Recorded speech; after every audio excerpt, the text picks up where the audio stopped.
দেখো, আলাদা করে আপিস যখন আমরা তৈরি করব ভাবি, আমাদের আলাদা করে কোনো টার্গেট অ্যাজ ছিল না। আমরা চেয়েছিলাম যে সব মানুষ, এমনকি যাদের সম্পর্কে বলা হচ্ছে, যে স্ট্রেটা বা শ্রেণী কথা বলা হচ্ছে, তাদের এবং তাদের বাড়ির লোকেদের জন্য, এবং সেটা হয়েওছে।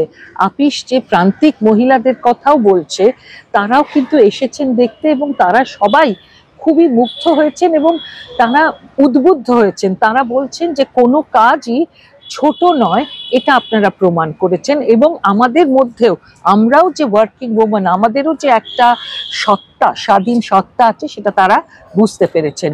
এবং আমরা গত রবিবার দিনই অনেকেই এসেছিলেন, 100 জন এসেছিলেন একটি ফাউন্ডেশন থেকে। তারা ব্লক বুকিং করে এসেছিলেন এবং তারা সবাই খুব মুগ্ধ। এবং পরের দিন অনেকে আবার এসেছিলেন অন্য একটি হলে, ওদের দ্বারা মানে কি বলবো, প্ররোচিত বলাটা ঠিক না, অনুপ্রাণিত হয়ে তারা ছবিটা দেখতে এসেছিলেন। আমাদের একটা দুঃখের বিষয় যে আমরা ছবিটা খুব একটা ভালো সংখ্যক হলে গুড টাইমিং এ পাইনি। ইন কোর্স মানে লাস্ট মিনিটে একটা ভালো শো দিচ্ছে, একদিন বাদ দিয়ে। এটার ফলে কি হচ্ছে, প্রচারটা যেটা হচ্ছে লোকের কাছে পৌঁছতে সময় লাগছে। যেমন এই সপ্তাহে এখনো আমাদের ছবিটা চলছে 4টে হলে, কিন্তু কলকাতার হলে আমরা সেরকম কোনো শো পাইনি, কিন্তু কথাবার্তা চলছে। এবং আমরা আশা করছি যে আগামী সপ্তাহে দর্শকের এই যে কথা, দর্শক আমাদের লিখে পাঠাচ্ছেন, নানান জায়গায় বলছেন, এই দর্শকদের যে চাহিদা, সেই থেকে আমরা আশা করছি আমরা সামনের উইকে আবার ভালো হল কলকাতায় পাবো, ভালো শো টাইম পাবো, এবং দর্শকরা আমাদের এই ছবি দেখে আমাদের অনুপ্রাণিত করবেন। আমরা যে সকল দর্শক দেখেছেন তাদের কাছে খুব কৃতজ্ঞ। হ্যাঁ, এটা এই ছবিটার মধ্যে হৃদয় আছে, স্মার্টনেসটা আমাদের যে এডিটিং এসেছে সেটাতে। স্মার্ট মানে সেরকম, মানে সেটা তো স্মার্ট মানে কি, একটা ছেলে গুঁজে জামা পরলে আর পায়ে স্নিকার পরলে তো স্মার্ট হয় না। স্মার্টনেস মানুষের স্বভাব আর চরিত্রের মধ্যে থাকে। তাকে প্রশ্ন করলে সে কি উত্তরটা দেবে, তার মধ্যে স্মার্টনেসটা লুকিয়ে থাকে।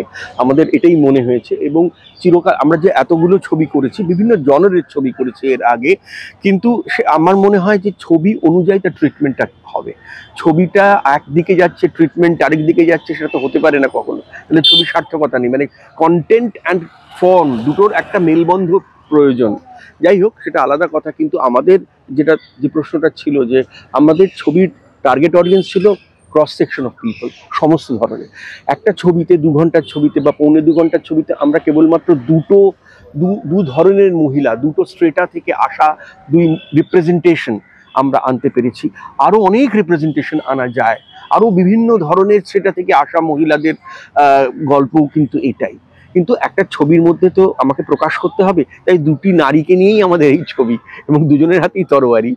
শুধু তাই নয়, আমি একটা জিনিস এখানে বলবো, শুধু 2টি নারী নয়, বহু পুরুষও আমাকে বলেছেন যে তাঁদেরও নিজেদের যে ভিতরে, তাঁদেরও কিন্তু মনে হয়েছে যে অনেক সময় আমরা জাস্ট বলে ফেলি কোনো জিনিস, যেটা হয়তো ভাবনা চিন্তা করেও বলি না, সেইটা নিয়ে ভাবাচ্ছে।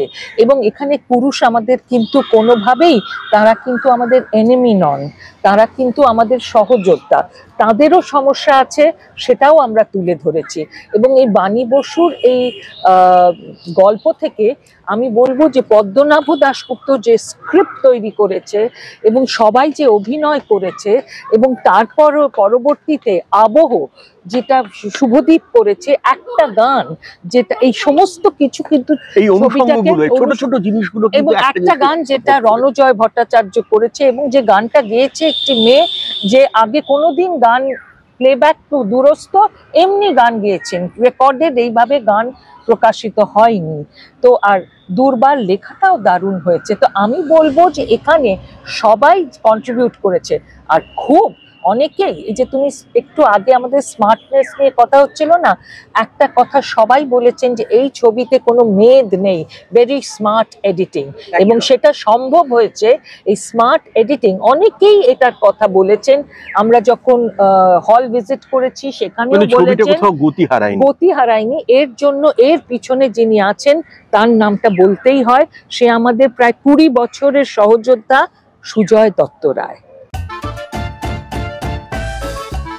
অবশ্যই বিভিন্ন ধারা থাকবে, আমাদের সরল গল্প বলাটাই আসে এবং সেটাই মনে করি যে সহজ কথা সহজভাবে বলার চেষ্টা করি, কতটা পারি সেটা তো দর্শক এবং তোমরা বলবে। দেখো, এটা আটকানো কোনো এই জিনিস সারা জীবন চলে এসেছে, কম্পিটিশন থাকবে, তোমাকে তার মধ্যেই যুদ্ধ করতে হবে, লড়াই করে জিতে নিতে হবে।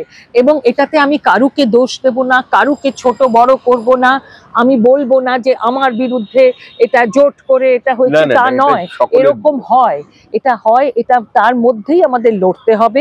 ছবির সংখ্যা বেশি এসেছে, আমরা হয়তো ভুল করেছি, ভুল সময়ে হয়তো আমরা তখন আগে বুঝিনি, হয়ে গেছে, তারপরে তারে মানে অন্য হিন্দি ছবি এসে গেছে যেখানে কতগুলো স্টিপুলেশন থাকে, তাই সেকেন্ড উইকে আমাদের শো কমে গেছে বা নেই বলা যেতে পারে কলকাতা শহরে।